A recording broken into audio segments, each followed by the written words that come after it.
Vanessa Sivadge, a registered nurse formerly employed at Texas Children's Hospital, has named herself as one of the whistleblowers of the former practices happening at Texas Children's Hospital. Well, the story stretches back several years ago when the hospital flaunted public support for administering chemical castration drugs to children. After facing public pressure to discontinue those practices, CEO Mark Wallace announced that the program would be terminated. However, a whistleblower, Dr. Ethan Heim, disclosed to the media that the Children's Hospital was continuing to administer cross-sex hormones and puberty blockers to children. After learning about Heim's actions, a nurse at Texas Children's Hospital, Vanessa Sivadge, disclosed more information, revealing that doctors were encouraging confused patients to undergo those mutilation procedures. Vanessa exposed the hospital of using Medicaid to fund cross-sex treatments for minors, which was illegal according to Texas law. I want to play 3 clips from Allie Beth Stuckey's interview with Vanessa. I think it's important to understand and highlight her heart behind this decision. And I also think it's important to hear how the public has responded to her. Before I play these clips though, I want to tell you about Good Ranchers. With over 117 million Americans having at least one preventable chronic disease, many of which are caused by poor eating habits, sourcing good quality food shows to be important. Good Ranchers sources all their meat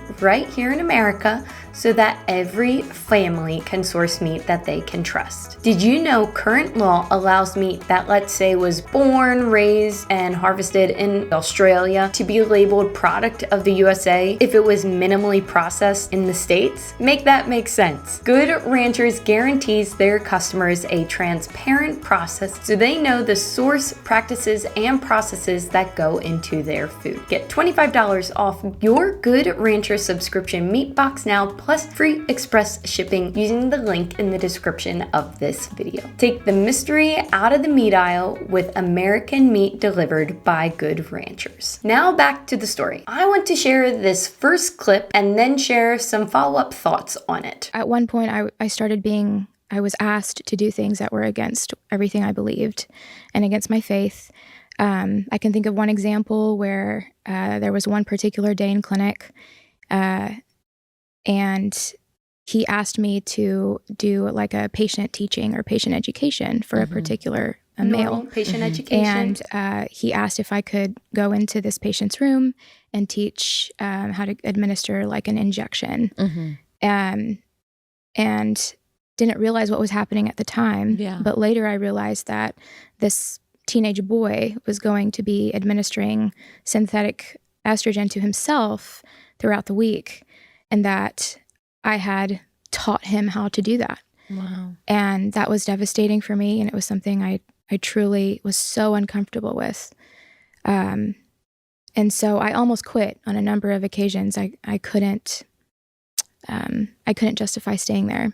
Vanessa first speaks to being asked to do things she did not believe in. And I'm not sure about you, but I have found myself in similar circumstances throughout my career. I think we all as medical professionals can relate to this. One of the biggest areas I think we can relate is providing or not providing care when it involves death and dying. Think of a situation where the family of your patient can't let go, or you thought maybe they let go too soon and you wanted to provide your patient with more support, or even support in a different way. Maybe you wanted your hospice patient to have more morphine. Maybe you wanted them to have less morphine. The ethical dilemmas medical professionals are faced with can be life-changing. They can either make you want to stay at a certain job or leave a certain job, like in Vanessa's case. Many of you know I quit my job back in 2021 due to certain mandates. This was an ethical dilemma for me. I then had to find an employer who allowed me to have autonomy. Now let's get into the other clips, but I do highly recommend watching the full interview on Allie Beth's page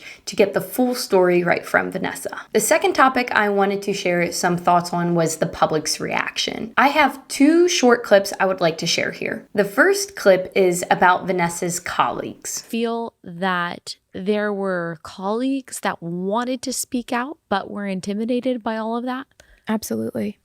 Yeah. Yeah, there's great risk to speak out. I've taken a lot of risks, but I believe that those risks are worthwhile and they're worth it, because the lives of children are at stake here. I could not have said it any better myself. I too had colleagues who wanted to speak out in 2021 but felt as they couldn't. They wanted the autonomy to make a choice but also needed a paycheck. It was so incredibly sad to watch that happen, and ultimately they ended up choosing the paycheck over autonomy. Now let me play the third and final clip and then give you some final closing thoughts. What has the support been like? What's the response been like since you publicly outed yourself? People have been so supportive and so encouraging, and I've received so many messages from people who are just